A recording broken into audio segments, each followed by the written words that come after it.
As we have gathered in the presence of God, let's re examine our lives. Knowingly or unknowingly, we have sometimes acted in ways which is against the will of God in our thoughts, words, and deeds. Let's ask God to forgive our sins and to cleanse our heart so that we can stand pure in His presence and worship His holy name.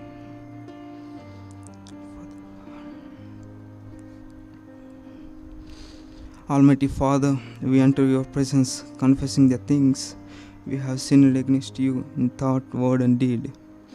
Lord, have mercy and forgive us. We adore your name and glorify you this morning. It is by your will that we are alive and healthy. We gladly surrender our lives to you in worship and praise you this morning. We invite your Holy Spirit to move freely among us. Inspire us as we learn more about your majestic ways. We ask all this in the wonderful name of our Lord and Savior Jesus Christ. Amen. Praise the Lord. Greetings to you all in the mighty name of our Lord and Savior Jesus Christ. I welcome you all and join along with the worship team by singing the song Tere Saath Kaafi Hai Yesu.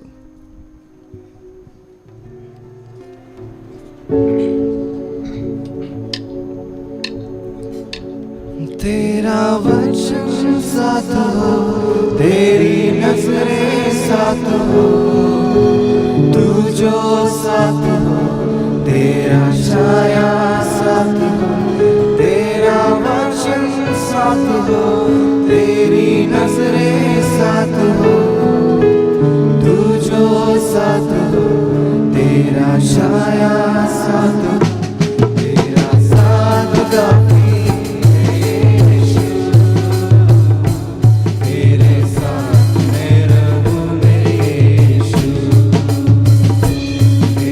साथ काफी है यीशु, तेरे साथ मैं रहूं मेरे यीशु, तेरा वचन साथ हो, तेरी नजरें साथ हो, तू जो साथ हो, तेरा छाया साथ हो, तेरा वचन साथ हो, तेरी नजरें साथ हो, तू जो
Be seated, please. Once again, greetings to you all in the matchless name of our Lord and Savior Jesus Christ. एक और बार हमारे प्रभु और उद्धारकर्ता यीशु मसीह के अतुल्य नाम में आपका अभिवादन। It's my honor and privilege to stand before you with the living and changing word of God. ये मेरे लिए एक सौभाग्य है कि जीवित और ना बदलने वाले वचन के साथ आपके सम्मुख आया हूँ। Let me begin with the words of A.W. Tozer. A.W. Trouser के कथन से मैं शुरू करूंगा। Christianity has been watered down until the solution is so weak. मसीहत को इस हद तक घोल दिया गया है कि वो पदार्थ इतना कमजोर हो चुका है that if it were poison it would not hurt anyone, कि यदि वो एक जहर बन जाए तो वो किसी को हानि नहीं पहुंचा पाएगा, that if it were medicine it would not cure anyone, और यदि वो एक दवाई बन जाए तो वो किसी को चंगा नहीं कर पाएगा। Over the centuries, Christianity from its very foundation मसीहत के इतिहास में मसीहत अपने बुनियाद से ही developed through the variant efforts of apostles, church fathers, and different Christian leaders. प्रेरितों के द्वारा, कलीसिया के पूर्व पिताओं के द्वारा, अगुओं के द्वारा वो बढ़ोतरी की ओर बनता गया। Alongside, we see spiritual depravity proportionately. उसी के साथ साथ हम दूसरे छोर पर एक आत्मिक गिरावट को देखते आए हैं। But God in His grace raised up reformers like Martin Luther, John Calvin, John Huss and other different leaders to bring revival. लेकिन परमेश्वर अपने अनुग्रह में होते हुए सुधारवादियों को खड़ा किया। मार्टिन लूथर, जॉन हस, जॉन कैल्विन जैसे लोगों के द्वारा बेदारी को लेकर आए। God intervened in their lives personally through His word. परमेश्वर अपने वचन के द्वारा उनके जीवन में व्यक्तिगत हस्तक्षेप को लाए। This is not only about the history of Christianity, ये केवल मसीह इतिहास की बात नहीं है, but we find similar situation even in the lives of God's people, Israelites. लेकिन इस्राएली जो परमेश्वर के लोग हैं उनके जीवन पर भी हम देखते हैं। They watered down the word of God which they were called to obedient to. जिस वचन को आज्ञाकारी होने के लिए उनको बुलाया गया उसको वो घोलने लगे। In such context, God sent His prophets through His words ऐसे संदर्भ में परमेश्वर अपने वचन के द्वारा अपने नबियों को भेजते to थे bring about revivals. ताकि वो बेदारी लेकर आए। One such prophet was Jeremiah, ऐसे एक नबी यिर्मयाह था who was converted personally by the word of the Lord to bring reformation to the people of God. जिसको परमेश्वर के वचन ने हस्तक्षेप दिया ताकि वो एक बेदारी को To लेकर आए। understand this, let's turn our Bibles to the book of Jeremiah, chapter 1, verse 4 to 10. इसके लिए आए हम मिलकर निकालें यिर्मयाह का किताब पहला अध्याय 4 से लेकर 10वें आयत The तक। book of Jeremiah, chapter 1, verse 4 to 10. यिर्मयाह का किताब पहला अध्याय 4 से 10 आयत। Hear the word of the Lord. Now the word of the Lord came to me, saying, Before I formed you in the womb, I knew you, and before you were born, I consecrated you. I appointed you a prophet to the nations. Then I said, Ah, Lord God, truly I do not know how to speak, for I am only a boy. But the Lord said to me, Do not say, I am only a boy, for you shall go to all to whom I send you, and you shall speak whatever I command you. Do not be afraid of them, for I am with you to deliver you, says the Lord. Then the Lord put out his hand and touched my mouth, and the Lord said to me, Now I have put my words in your mouth.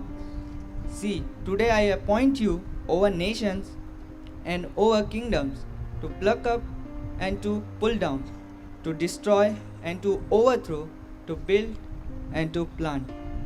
May God bless the reading and hearing of His word. Thanks be to God. Traditionally, the book of Jeremiah is believed to be written by Jeremiah, the son of Hilkiah, the high priest of Jerusalem. पारंपरिक तौर पर ये विश्वास किया जाता है कि ये किताब यिर्मयाह हिल्किय्याह जो महायाजक हैं उनके बेटे के द्वारा लिखा गया। The entire book can be divided into 4 major divisions. इस पूरे किताब को हम 4 मुख्य भागों में बांट सकते हैं। Prophecies against Judah and Jerusalem, chapter 1 to 25. 1 से 25 अध्याय यरूशलेम और यहूदा के खिलाफ में भविष्यवाणी। Narratives about Jeremiah, chapter 26 to 45. 26 से 45 यिर्मयाह की कथा। Prophecies against foreign nations, chapter 46 to 51. और 46 से 51 तक दूसरे जातियों के खिलाफ में And a भविष्यवाणी। historical appendix, chapter 52. और ऐतिहासिक उपसंहार को हम 52वें अध्याय में देखते The हैं। red passage falls into the first section of this division. पढ़ा हुआ गद्यांश पहले भाग में आता है। Responding to the divine call, दैवीय उस बुलाहट के प्रत्युत्तर में Jeremiah began his prophetic ministry from the 13th year of reign of Joshua to the fall of Jerusalem. योशाया के राज्य के 13वें साल से यरूशलेम के पतन तक यिर्मयाह सेवकाई This करते हैं। prophecy is primarily addressed to the Judah and Jerusalem and also to the other nations at large. उनकी नबूवत विशेषकर यहूदा के लिए, इस्राएल के लिए और पूरे जातियों के लिए वो करते हैं। With the reign of Joshua, a new age began. योशाया के राज के साथ एक नया युग का आरंभ हुआ। At his teenage, unlike his ancestors, he feared God and sought Yahweh. अपने किशोर अवस्था में वो राजा यहोवा से भय रखता था, उनको खोजता In था। the 12th year of his reign, उनके राज्य के 12वें साल में he started reforming the religious policies of Judah, which were corrupted during the Assyrian exile. असुर बंधुआई के समय में जो यहूदा के धार्मिक अनुष्ठान जो भ्रष्ट हुए थे उसको वो सुधारने लगा। He gave powers to the security forces to such homes and destroy all the idols, shrines of Assyrian deities. उसने अपने सैनिकों को यह अधिकार दिया कि वो सारे घरों में खोज निकाल कर सारे मूर्तों को निकाले असुर के और उसको तोड़ डाले। Though the Reformation was being brought externally, भले ही बाहरी तौर पर एक सुधारवाद हो रहा था, the hearts of the people were at into the cultic practice of the Assyria. लोगों का जो दिल अब भी असुर के जो धार्मिक अनुष्ठानों के अंदर People था। of God were without Yahweh. परमेश्वर के लोग यहोवा के बिना थे The lack of fear of God deprived them spiritually, और परमेश्वर का डर ना होना उनके जीवन में आत्मिक गिरावट का कारण बन गया consequently leading to their spiritual decline. और इस कारण आत्मिक पतन होने लगा। At this juncture, ऐसे समय पर Debar Yahweh, word of the Lord, has converged in Jeremiah's life परमेश्वर का वचन यिर्मयाह की जीवन में हस्तक्षेप लाते हैं to raise him for reforming the hearts of the people by turning away from the evil practices, injustice they were practicing. ताकि वो उनके द्वारा सारे लोगों को उनके अन्याय से, मूर्ति पूजा जैसे बातों से वापस लेकर आए। God converged in Jeremiah's life through his word. अपने वचन के द्वारा यिर्मयाह की जीवन में वो हस्तक्षेप लाते This हैं। intervention initiates him to experience Debar Yahweh. इस जो हस्तक्षेप उसे परमेश्वर के वचन को अनुभव करने का मौका देता है। Our God is a God who converses our life through his word. हमारा परमेश्वर ऐसा परमेश्वर है जो अपने वचन के द्वारा हमसे बात करता है। Divine convergences are the times of conversation with our living God. दैवीय हस्तक्षेप जीवित परमेश्वर के साथ संवाद करने का समय है। What implications does this convergence lead to? और ऐसे हस्तक्षेप के तात्पर्य क्या है? To know more, let's study this passage under the theme आए हम इस विषय के ऊपर, इस विषय वस्तु पर मनन करें। Implications of conversing with Debar Yahweh. परमेश्वर के वचन के हस्तक्षेप के तात्पर्य। Implications of conversing with the word of the Lord. परमेश्वर के वचन के हस्तक्षेप के तात्पर्य। The Hebrew word Debar Yahweh can be translated as word of the Lord. इब्रानी शब्द देबार याहोवे को हम परमेश्वर के वचन के रूप में अनुवाद कर सकते हैं। This is commonly used in the entire Jeremiah for prophetic oracles which are addressed to the public. इस वाक्य को पूरे यिर्मयाह की किताब में लोगों के लिए भविष्यवाणी शब्दों के रूप में इंकित किया गया है। But here this phrase addressed to Jeremiah himself. लेकिन यहाँ पर इस गद्यांश में ये वचन यिर्मयाह की ओर है। This is a very personal conversation Jeremiah had with Yahweh. ये एक बहुत ही व्यक्तिगत वार्तालाप है जो यिर्मयाह यहोवा के साथ करता है। Let's see the various implications of this convergence of Debar Yahweh. आए हम इस हस्तक्षेप के अलग अलग तात्पर्यों को देखें। Firstly, सबसे पहले Debar Yahweh unveils God's sovereign plan and purpose. परमेश्वर का वचन परमेश्वर के सर्वप्रभु योजनाओं उद्देश्यों को खोलता है। Debar Yahweh unveils God's sovereign plan and purpose, verse 5. परमेश्वर का वचन उसके जीवन में उसके उद्देश्यों को, उसकी योजनाओं को प्रकट करता है। Debar Yahweh conversing Jeremiah जब परमेश्वर का वचन उससे बात करता है, signifies Yahweh's invitation in a form of a dialogue. वो एक न्योता के तौर पर, एक वार्तालाप के तौर पर उसके This सामने is आता an है। unusual event in the history of all Old Testament prophets. पूरे पुराने नियम के नबियों की जीवन में एक अनोखी घटना है ये। The opening word of this dialogue is important. यहाँ पर इस संवाद का जो पहला पद बहुत ही The महत्वपूर्ण Hebrew है। word used here is Bethlehem, translated as before. It occurs twice in this verse. यहाँ पर इब्रानी शब्द बेतलेहम का इस्तेमाल हुआ है जिसका अर्थ पहले है, जो 2 बार इस्तेमाल किया गया This है। expression emphasizes that he called to be a prophet even before his birth. और ये भाव दिखाता है कि उसके जन्म होने से पहले उसको भविष्यवक्ता के रूप में बुलाया गया। This call is unveiled in 3 progressive steps which are expounded in verse 5. और इस बुलाहट को 3 प्रगतिशील पड़ावों में समझाया गया है 5वें वचन के आधार पर। The first progressive step in unveiling God's sovereign plan and purpose is, और पहला वो प्रगतिशील पड़ाव ये है, before I formed you in the womb, I knew you.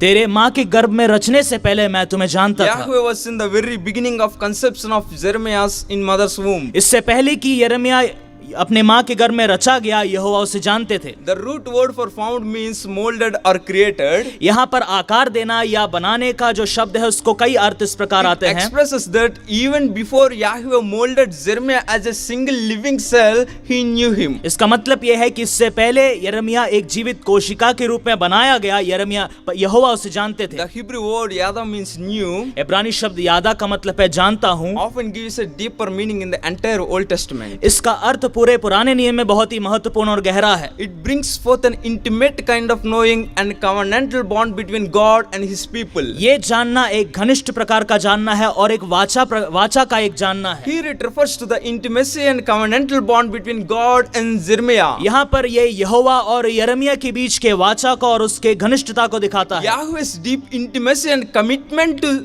God predates his birth. और यहोवा का जो घनिष्ठता और उसका जो समर्पण है यिर्मयाह के प्रति, वो उसके जन्म से पहले सिद्ध होता है। The assurance so powerful that यहाँ पर यह निश्चितता इतना सामर्थी है it all began with knowing Jeremiah. कि ये सब कुछ उसे जानने के द्वारा शुरू हुआ। For he says, वो कहते हैं, even before I formed in the womb, I knew you. तेरे माँ के गर्भ में रचने से पहले मैं तुम्हें जानता था। Second progressive step in unveiling God's sovereign plan and purpose is, दूसरा प्रगतिशील पड़ाव उसके योजना और उसके उद्देश्यों के खुलासे में, before you were born, I have consecrated you. तुम्हारे जन्म होने से पहले मैंने तुम्हें पवित्र ठहराया The है। Hebrew word used for I have consecrated you is hikdastika. मैंने तुम्हें पवित्र किया, उसका इब्रानी शब्द हिकदास्तिका है। This verb can be translated as consecrate, sanctify or dedicate. इस क्रिया के तीन अर्थ है, अर्पण करना, पवित्र करना या शुद्ध करना। Once it is consecrated or dedicated, it is for the sole purpose of Yahweh. एक बार किसी चीज को पवित्र किया जाए तो वो केवल यहोवा के लिए इस्तेमाल होना है। Another word for sanctify is purify. शुद्धिकरण का दूसरा शब्द पवित्रीकरण है। Jeremiah, who was known to Yahweh even before he was formed by him in the mother's womb, इससे पहले कि यिर्मयाह उसके माँ के गर्भ में रचा गया यहोवा उसे जानते थे, is now being made purified. अब उसे पवित्र किया जा रहा In है। Israelite tradition, इस्राएली a परंपरा में priest used to sacrifice himself एक for Yahweh. एक याजक अपने आप का बलिदान अपने आप को यहोवा के लाला करता है। Here Yahweh himself has consecrated, dedicated Jeremiah for his plan and purpose before Jeremiah's birth. यहाँ पर यिर्मयाह को परमेश्वर स्वयं उसके जन्म से पहले पवित्र ठहराते हैं। Third progressive step in unveiling God's sovereign plan and purpose is, परमेश्वर के उद्देश्यों के खुलासे का तीसरा प्रगतिशील पड़ाव, I appointed you as a prophet to the nations. मैंने तुम्हें जातियों के लिए अधिकारी या भविष्यवक्ता ठहराया The है। verb used for appointing is Nathan. यहाँ पर ठहराने के लिए, नियुक्त करने के लिए नाथान शब्द का इस्तेमाल हुआ Means है, to give, to place or to make. जिसका अर्थ देना या ठहराना या कुछ बनाना। It refers to the mission given to Jeremiah for a special purpose. यहाँ पर एक मिशन को दर्शाता है जो एक विशेष उद्देश्य के साथ है। The use of this word in this context suggests something more than a giving of a title or an office of the prophet. यहाँ पर वो केवल एक पद देना या एक अधिकार देने से बढ़कर ये क्रिया अर्थ रखता है। More than a title or an office, it is the Jeremiah's existence. एक अधिकार से, पद से बढ़कर वो यिर्मयाह के अस्तित्व को दिखाता है। The reason God has made him and brought into being, Jeremiah's life hereafter makes sense only in the light of this purpose. इस उद्देश्य के आधार पर यिर्मयाह का जीवन अर्थपूर्ण होने वाला है। These three phases highlights the prior action of Yahweh in appointing Jeremiah as a prophet. ये तीनों पड़ाव यहोवा के काम, उसके नियुक्तिकरण के विषय पर बहुत ही गहरा अर्थ देता है। Verbs denoting Yahweh's actions are in the first person, और यहाँ पर यहोवा की जो क्रियाएं हैं वो पहले वचन में हैं, emphasizing the divine involvement in Jeremiah's life from the very beginning. और ये दिखाता है कि यिर्मयाह की जिंदगी, जीवन की शुरुआत से ही यहोवा का दैवीय हस्तक्षेप है। It unveils his plan and purpose even before this birth of Jeremiah to this world. यिर्मयाह के इस संसार में जन्म लेने से पहले उसके उद्देश्य और उसकी योजनाओं का खुलासा इसके द्वारा होता है। This sovereign plan and purpose has been a great encouragement and sustaining support to him throughout his difficult prophetic career. ये परमेश्वर का सर्वप्रभु उद्देश्य और योजनाएं यिर्मयाह के कठिन जीवन में एक प्रोत्साहन बन जाता My है। dear people of God, मेरे प्रिय परमेश्वर we के all लोगों, are called to do mission in the challenging context. हम सब चुनौतीपूर्ण संदर्भ में सेवकाई करने के लिए बुलाए गए हैं। Just like Jeremiah, be assured this morning, यिर्मयाह के समान हम निश्चित हो जाएं। God knew us even before we were formed in the mother's womb. हमारे माँ के गर्भ में रचने से पहले यहोवा हमें जानते He थे। has consecrated us for his service. उसने अपने सेवकाई के लिए हमें पवित्र ठहराया He है। has a plan and purpose for our lives. एक उद्देश्य और योजना हमारे जीवन के लिए वो रखते हैं। Many times we go by our intellectual thinking and ability, कई बार हम अपने काबिलियत के ऊपर, हम अपने बौद्धिक क्षमता के ऊपर जाते हैं, but we fail to realize what the real fact is. लेकिन हम उस सच्चाई को, वास्तविकता को समझने में असफल हो The जाते हैं। convergence of Debar Yahweh helped Jeremiah to realize the fact. परमेश्वर के वचन ने हस्तक्षेप देते हुए इस वास्तविकता को समझने में यिर्मयाह को मदद करता Just है। pray मैं प्रार्थना that करता we हूँ able to realize his plans and purpose for our lives. कि हम उसके उद्देश्य और योजनाओं को हमारे जीवन के लिए समझें। The Debar Yahweh not only unveils his sovereign plan and purpose, परमेश्वर का वचन न केवल उसके उद्देश्य और योजना का खुलासा करता है, but also gives promises and power. उसके साथ साथ वो सामर्थ देता है और वायदे देता है। So secondly, इसलिए दूसरी बात, Debar Yahweh empowers and promises verse 6, 7, 8. 8. परमेश्वर का वचन सशक्त करता है, वायदे देता है। Debar Yahweh empowers and promises, verse 6, 7, 8. परमेश्वर का वचन सशक्त करता है, वायदे देता है। When God unveils his plan and purpose to him, जब परमेश्वर अपने योजनाओं को, उद्देश्य को उसके सामने खोलता he है, was surprised and shocked that divine call upon him. वो इस बुलाहट को देखकर अचंभित हो जाता है। The reply of Jeremiah shows his understanding about the importance of Debar Yahweh upon his life. यिर्मयाह का जो प्रत्युत्तर है वो ये दिखाता है कि वो परमेश्वर के इस वचन को समझ चुका है। But in response to the divine word, लेकिन उस दैवीय वचन के प्रत्युत्तर में he also expresses his inabilities. वो अपने नाकाबिलियत को दर्शाता है। For he says, वो कहता है, I do not know how to speak. मुझे नहीं मालूम मैं कैसे बोलूंगा। It implies his willingness to be a mouthpiece of God, ये दिखाता है कि वो इच्छुक है परमेश्वर का जुबान बनने के but लिए, he doesn't find himself worthy to this call. लेकिन वो अपने आप को इस बुलाहट के योग्य नहीं समझ पा रहा If we है। see the life of Jeremiah, यदि हम यिर्मयाह की जिंदगी को देखें, tradition says परंपरा ये कहता he है was born into a priestly family as a son of high priest. वो एक याजकीय परिवार में महायाजक के बेटे के रूप में पैदा होता है। It means that he must be well versed in scriptures and laws. इसका मतलब ये है कि वो व्यवस्था में निपुण था। He belongs to a group of people who mostly speaks the written law. वो एक ऐसे झुंड से आता है जो लोग पढ़े लिखे हुए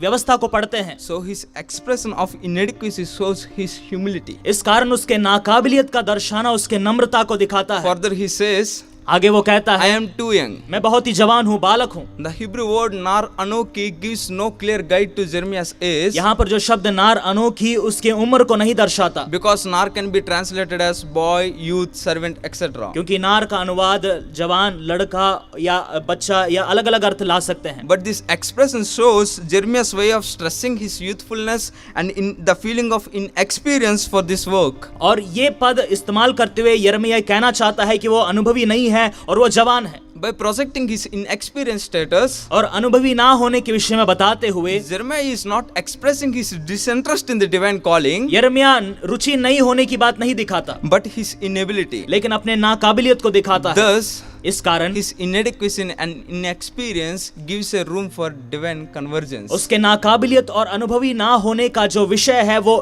दैवीय वचन को हस्तक्षेप देने का जगह देता है। Our God is a God who listens to us and responds to our inabilities. हमारा परमेश्वर ऐसा परमेश्वर है जो हमें सुनता है और हमारे नाकाबिलियत के प्रति वो प्रत्युत्तर देता है। Yahweh does not enter into discussion with Jeremiah about his inadequacy and inexperience, यहोवा यिर्मयाह के कमी को देखकर, उसके नाकाबिलियत को देखकर उसके विषय में चर्चा नहीं but करते, simply discards Jeremiah's objection by simple statement. लेकिन यिर्मयाह के बात को एक कथन कहते हुए नकार देते हैं। Do not say, I am too young. ये मत कहना कि मैं लड़का हूँ। Yahweh immediately expresses the mission, indicating the urgency. यहोवा एकदम से उसके मिशन को और उसके जरूरत को उसके सामने प्रस्तुत करते हैं। Jeremiah must go wherever Yahweh sends him जहाँ कहीं यिर्मयाह को भेजा जाता है वहां पर उसे जाना है and speak whatever Yahweh commands him to proclaim. और जो कुछ यहोवा बोलते हैं उसकी घोषणा उसे करना है। Yahweh is sending Jeremiah with his authority. यहोवा यिर्मयाह को अपने अधिकार के साथ भेजते हैं। Jeremiah is appointed to be a royal messenger in the service of sovereign Yahweh. यिर्मयाह को एक राज संदेशवाहक के रूप में उसके सर्वप्रभु के अधिकार पे ठहराया गया है। By sending him, God is actually empowering Jeremiah with his presence. उसको भेजते हुए परमेश्वर अपने उपस्थिति के द्वारा उसको सशक्तिकरण करते हैं। Therefore, Jeremiah should go and speak whatever Yahweh commands him. इस कारण यिर्मयाह को जाना है और यहोवा जो कुछ आज्ञा देते हैं उससे उसका घोषणा करना है। The verb shower, translated as command, is in a PL form. यहाँ पर जो क्रिया आज्ञा है उसको इस प्रकार अनुवाद कर It सकते has हैं। an intensive meaning which stresses the authority of Yahweh's word. उसका अनुवाद एक तीव्र अधिकार को लेकर आता है, एक अर्थ को लेकर आता है। This word command matches with the PL imperfect of speak, giving an intensive meaning. यहाँ पर ये शब्द या आज्ञा इसको बोलने के साथ एक गहरा संबंध है You will surely speak. और इसका अर्थ यह है कि तुम निश्चित बात करोगे। Through these two PL verbs, command and speak, और ये आज्ञा और बोलना का जो क्रियाएं हैं, the author is emphasizing the unchangeable authority of Yahweh's empowering word. लेखक ये कहना चाहते हैं कि यहोवा का वचन अटल है, वो सामर्थी है। Yahweh is empowering Jeremiah by sending him and commanding him by his authoritative words. यहोवा जो है यिर्मयाह को सशक्त करते हैं अपने वचन को जो अधिकारवंत है उसको भेजते हुए। It must be noted that यहाँ पर एक बात गौर करना है, sometimes prophetic speech is frightening कई बार भविष्यवाणी शब्द भयभीत करने वाले होते हैं, because God tends to put words of judgment in the mouth of his prophets which nobody wants to hear. क्योंकि कई बार परमेश्वर अपने न्याय के शब्दों को नबियों की जुबान में दे देते हैं जो लोग पसंद नहीं करते। After the death of Uriah, urea की मृत्यु के बाद Nathan had to tell King David, "You are the man." नातन को राजा दाऊद को बोलना पड़ा कि तू जिम्मेदार है। John the Baptist has to criticize Herod for marrying the wife of Herod's brother. जब हेरोद अपने भाई के पत्नी से शादी करता है तो यूहन्ना जाकर उसका आलोचना करता है। People like David accepted the judgment spoken by the prophet, जब दाऊद जैसे लोग ऐसे नबूवत को स्वीकार करते हैं, but others like Herod ended up killing the prophet. लेकिन हेरोद जैसे लोग ऐसे नबियों को मार डालते हैं। But amidst of all the dangerous situation and even risking their lives, इन सारे खतरनाक परिस्थितियों में अपने जिंदगी को जोखिम में डालते हुए God is not only empowering यहोवा ना केवल उसे सशक्त करते हैं but also assuring Jeremiah in this case. लेकिन यिर्मयाह को निश्चित करते हैं। The words "do not be afraid" in verse 8 आयत 8 में मत डर जो शब्द है gives a perfect example of divine promise and assurance of deliverance. वो यहोवा के छुटकारा देने का वायदे का एक बहुत ही अच्छा उदाहरण है। The full infinitive of deliver expressing causative action, यहाँ पर जो छुटकारे का जो अर्थ है and this can be translated as वो उसका अनुवाद इस प्रकार हम कर सकते "I am हैं, with you to cause to deliver you." मैं तुम्हारे साथ हूँ ताकि तुम्हारे द्वारा मैं छुटकारा लाऊं। It takes the meaning of providing, protecting and clear view of rescuing. इसका अर्थ देना, प्रबंध करना, छुटकारा देना और छुड़ाना है। God is specifying that he will take the action of protecting and rescuing him. यहोवा कहते हैं कि छुटकारा देने का और देने का प्रबंध करने का जो क्रिया है वो मेरे द्वारा है। And be the very cause behind this very act of deliverance. और वो कहते हैं कि छुटकारे देने के इस कार्य में मुख्य भूमिका मैं निभाऊंगा। This was God's promise to Jeremiah. और ये यिर्मयाह के प्रति यहोवा का वायदा था। The word Yahweh wanted to say, परमेश्वर का वचन ये कहना चाहता है because I am commanding and sending you, क्योंकि मैं तुम्हें आज्ञा देकर भेजता I am हूँ, going to protect you and rescue you. मैं तुम्हें बचाऊंगा और मैं तुम्हें छुड़ाऊंगा। This kind of strong assurance is very much needed. ऐसे प्रकार के एक मजबूत एक सशक्तिकरण जरूरी है, Because Jeremiah's task was difficult, challenging and uncertain. क्योंकि यिर्मयाह का जो काम है वो मुश्किल है, चुनौतीपूर्ण है और वो अनिश्चित है। He has to take up any given task and go wherever Yahweh sends him. और उसे किसी भी कार्य की जिम्मेदारी को लेना है और यहोवा जहां भेज रहे हैं उसे वहां पर उसे जाना है। Friends, मित्रों, God enable those whom he calls. परमेश्वर जिनको वो बुलाता है उनको वो सशक्त करता है। Just like Jeremiah, the question is not about our abilities, यिर्मयाह के समान हमारे नाकाबिलियत के ऊपर सवाल नहीं उठता, but it is based on our willingness. लेकिन हमारी इच्छुकता के ऊपर उठता है। Our willingness shows our faith, which give rooms for divine convergence. हमारी इच्छुकता विश्वास के लिए जगह देता है जो परमेश्वर के वचन के हस्तक्षेप के लिए मौका When देता the है। power Yahweh comes and converges with our life, जब परमेश्वर का वचन आकर हमारे जिंदगी में काम करता we है, can overcome our disabilities by divine promises and divine empowering. हम अपने नाकाबिलियत के ऊपर परमेश्वर के सशक्तिकरण और उसके वायदों के द्वारा जीत पा सकते हैं। Lastly, आखिरकार our God doesn't stop by empowering and promising. हमारा परमेश्वर वायदा देकर सशक्त कर वहीं नहीं रुकता। Jeremiah is expressing another action of God that gives a further stand to his calling. यिर्मयाह परमेश्वर के एक और क्रिया को अनुभव करता है जो उसके बुलाहट को और मजबूत कर देता That है। is to transferring of Yahweh's authority. यहोवा के अधिकार को पाने की बात है ये। So finally, इसलिए आखिरकार Debar Yahweh imparts authority. परमेश्वर का वचन अधिकार देता है। Debar Yahweh imparts authority, verse 9 and 10. परमेश्वर का वचन अधिकार देता है, आयत 9 और 10। After empowering and promising Jeremiah, सशक्त करके वायदे देने के बाद Yahweh now gives a sign to him. यहोवा अब यिर्मयाह को एक चिन्ह देते हैं। He extended his hand and touched his mouth. वो अपना हाथ बढ़ाकर उसके जुबान को छूते हैं। This sign was a further reassurance to Jeremiah ये चिन्ह यिर्मयाह के लिए एक पुनः निश्चितता है to overcome his initial fears and to take up the prophetic office which was offered to him. ताकि वो अपने शुरुआती डर को छोड़ दे और ये अधिकार जो उसे दिया गया है, जिम्मेदारी को वो ले ले। This indeed is a powerful way of saying that ये सच में एक सामर्थ्य रूप है इस प्रकार कहने का Yahweh is personally involved with all that Jeremiah would undertake. कि यिर्मयाह जो कुछ काम करेगा उसमें यहोवा का व्यक्तिगत हस्तक्षेप होगा। The similar thing occurs in Isaiah chapter 6 verse 6. यशायाह के 6 में इसी प्रकार का एक घटना होता है। Yahweh touched Isaiah's mouth with the burning coal to cleanse him. जब यहोवा ने यशायाह की जुबान को जलते हुए अंगारे के साथ छुआ ताकि उससे वो शुद्ध हो जाए। Ezekiel too had Yahweh's word placed in his mouth. Ezekiel की जिंदगी में उसकी जुबान में परमेश्वर का वचन आता है। By this action, इस क्रिया से Yahweh is imparting authority to Jeremiah and and his words. यहोवा यिर्मयाह की जिंदगी में अपने शब्दों के द्वारा एक अधिकार देते हैं। Now Debar Yahweh is Debar Jeremiah. अब परमेश्वर का वचन यिर्मयाह का वचन है, Because Debar Jeremiah is from Debar Yahweh from now onwards. क्योंकि अब से लेकर यिर्मयाह का वचन यहोवा के वचन की ओर से आएगा। Yahweh had a specific task for Jeremiah which needs special authorization from Yahweh.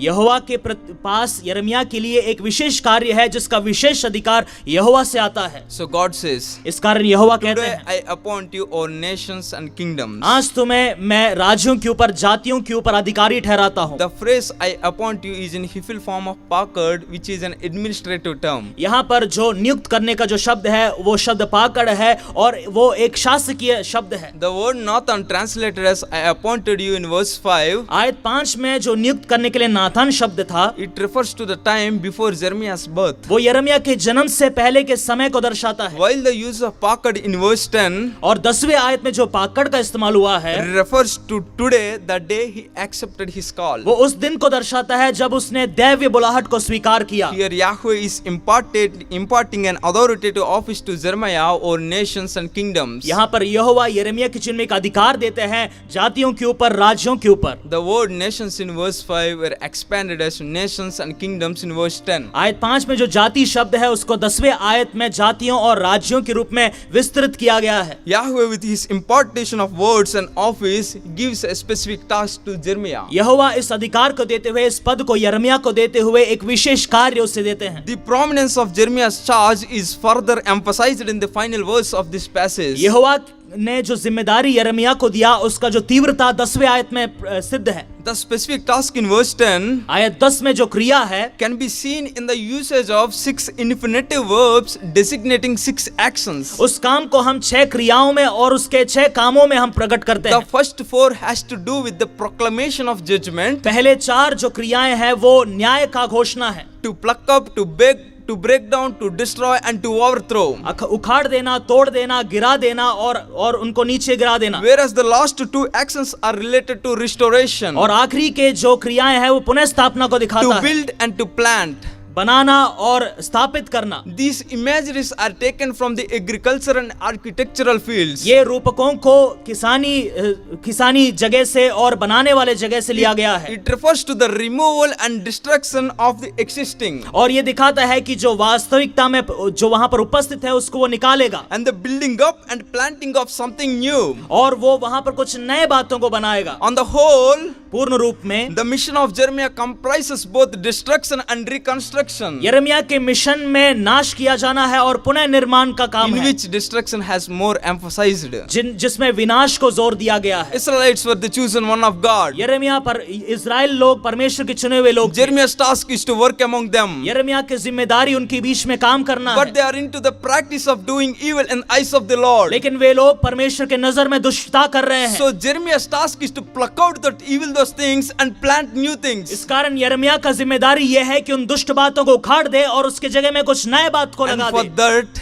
और इसके लिए God imparts authority over His words and His position to prophet. परमेश्वर अपने जिम्मेदारी को, अपने अधिकार को इस नबी के ऊपर दे देते हैं। God plucks up in order to plant. परमेश्वर उखाड़ देता है ताकि कुछ बातों को लगाए। God destructs in order to rebuild. परमेश्वर नाश करता है ताकि वो पुनः निर्माण करे। So Jeremiah has to do the same. इस कारण यिर्मयाह को भी यही करना है। God's message is a message of judgment, mercy and salvation. परमेश्वर का जो संदेश न्याय का, कृपा का और उद्धार का संदेश If है। the people turn away from their sins and turn to the Lord, यदि परमेश्वर के लोग अपने पाप से मुड़कर परमेश्वर की ओर देखने लगे, God will pardon them and save them. परमेश्वर ने माफ करेगा और उन्हें बचाएगा। Otherwise, they would experience the day of the judgment. या फिर वो न्याय के दिन का अनुभव करेंगे। This was God's word that Jeremiah was about to proclaim. ये परमेश्वर का वो वचन है जिसके घोषणा करने के लिए यिर्मयाह को बुलाया गया। Dear people of God, प्रिय परमेश्वर के we लोगों, can be assured that हम इस बात से निश्चित हो सकते when हैं, Lord asks us to do something, जब परमेश्वर हमें किसी चीज को करने के लिए बुलाते He हैं, will call and equips us for doing the same. वो बुलाता है और हमें सशक्त करता है उस काम के We लिए, will be given all that we needed to accomplish whatever task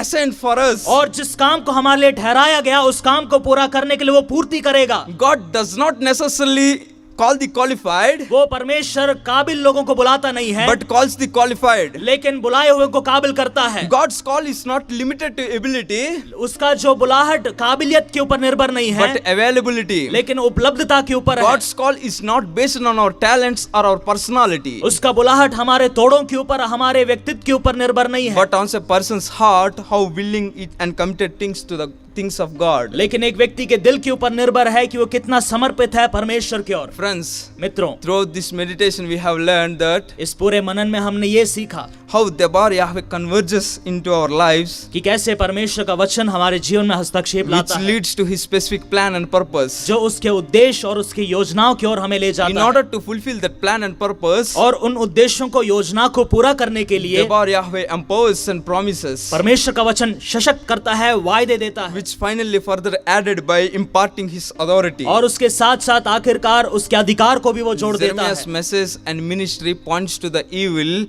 the people of his generation have committed. यिर्मयाह का संदेश उन लोगों के प्रति है जो उसके समय पर पाप कर रहे थे। The people rejected God's law and oppressed the poor and innocent by obstruct justice. वे लोग परमेश्वर की व्यवस्था को इनकार करते हैं और सताते हैं लोगों को और उनके ऊपर अन्याय करते हैं। He called for a deep heart and repentance. इस कारण से यिर्मयाह उनको एक गहरे दिल के पश्चाताप के लिए बुलाते He हैं। spoke about God's judgment. वो परमेश्वर के न्याय का घोषणा He करता spoke है। against false prophets. वो गलत नबियों के खिलाफ में बात He करता है spoke about the new covenant. और नए वाचा के विषय में वो बात करता He है। challenged the people to show their faith by obeying God's commandments. उन्होंने अपने लोगों को चुनौती दिया ताकि वो आज्ञाकारी होकर परमेश्वर के प्रति वो आए। Friends, मित्रों, our present context needs prophets like Jeremiah, हमारा वर्तमान संदर्भ यिर्मयाह जैसे नबियों को आवश्यकता करता who है, obeys Yahweh's call, जो परमेश्वर के बुलाहट को आज्ञाकारी होकर वो stay आएंगे committed, और वो समर्पित and होंगे endure persecutions and hardship till the end of his life. और अपने जीवन के अंत तक सतावों को, परेशानी को झेल सकते हैं। In the midst of all the challenges, इन सारे चुनौतियों के बीच में what enables us to carry the mission of God is हमें इस मिशन को ले जाने के लिए जो बात सशक्त करता है वो ये है, the convergence of Debar Yahweh, the word of the Lord. परमेश्वर का वचन या देबार याहवे का हस्तक्षेप। The same Debar Yahweh would like to converge in our lives once again to make a difference. वही परमेश्वर का वचन हमारे जीवन में हस्तक्षेप लाना चाहता है